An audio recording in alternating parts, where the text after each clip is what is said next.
General John Kelly's appointment as White House Chief of Staff 3 months ago immediately imparted a sense of honor, dignity and respect to an administration rife with infighting, upheaval and duplicity.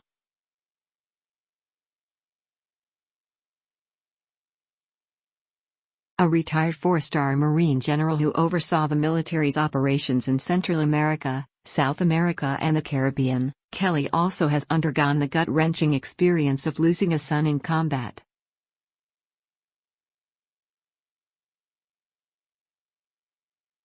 But while Kelly for the bulk of his short White House tenure has been mostly seen and not heard, he is slowly coming out of his cocoon to lend credibility to the administration's pushback campaigns.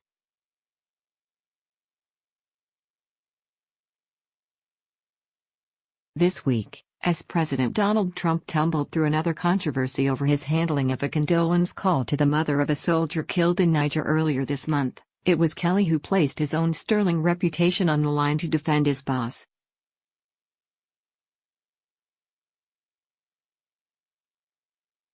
He made his second public appearance in 7 days in the White House briefing room to come to Trump's personal defense.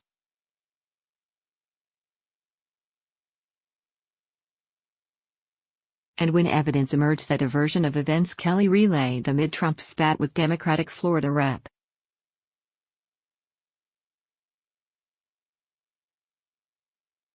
Frederica Wilson wasn't wholly accurate, the White House press secretary suggested to reporters that contesting Kelly was out of bounds.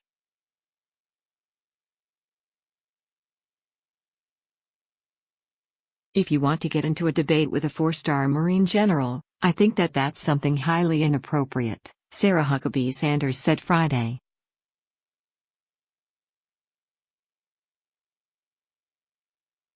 The strategy is becoming clear. Kelly, the decorated military warrior, is becoming Trump's shield from criticism, and the White House is daring opponents to even try to impugn him.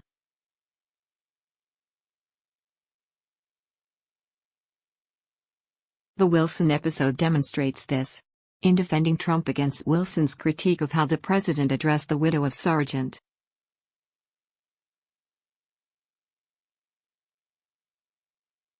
Law David T. Johnson, Kelly went further than the issue at hand on Thursday. He raised the 2015 dedication of an FBI building in Florida and, without explicitly naming her, accused Wilson of focusing her remarks there on how she got the money for the building.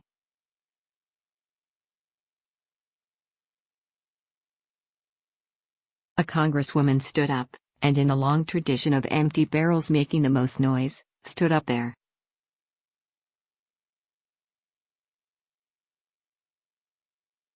And talked about how she was instrumental in getting the funding for that building, Kelly said Thursday.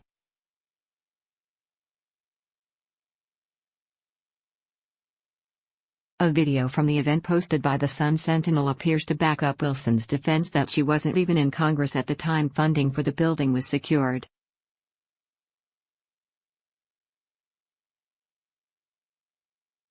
In the 9.5-minute footage, Wilson delivers remarks in which she talks about pushing legislation through Congress that allowed the building to be named after 2 slain FBI agents, but never mentions acquiring the money.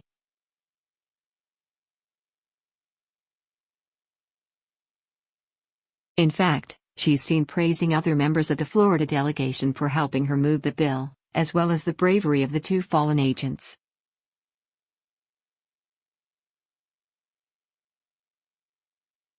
Kelly's claim appears erroneous. Yet when questioned about his seemingly debunked assertion Friday, Sanders insisted that Wilson also had quite a few comments that day that weren't part of that speech and weren't part of that video that were also witnessed by many people that were there.